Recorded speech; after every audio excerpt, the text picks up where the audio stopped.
今天和大家分享一个不用手揉的早餐小笼包，口感和老面发酵一样松软好吃。400克面粉、5克酵母、1勺白糖、300毫升的温水，用筷子往一个方向搅成这种面团，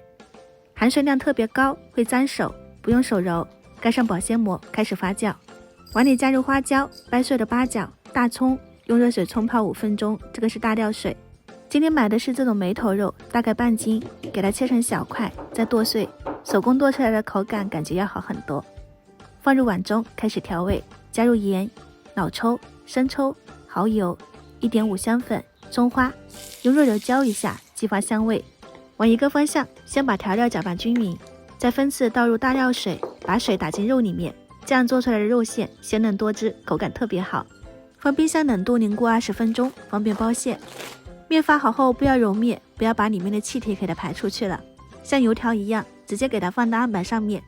抻长，多撒一些干面粉，特别柔软，会有一些粘手。再切成剂子，最好是切小一点，15到20克最好，稍微拍扁以后就包入馅料。冷冻过的肉馅会变硬，包起来的话呢就容易很多。收口直接像这样子给它捏合起来，粘手就撒一些干面粉，底部也铺上一些面粉，放到蒸屉里面，再次给它发酵20分钟，让体积稍微变大以后就上锅蒸，大火蒸15分钟，焖5分钟，早餐小笼包就出锅啦。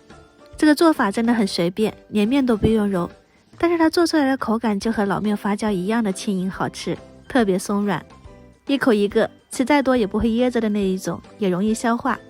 吃小笼包我就喜欢吃这个面皮，特别香。如果你也和我一样的话呢，不妨收藏起来试一下吧。喜欢我的视频记得关注我哦，我是夏妈，我们下期再见。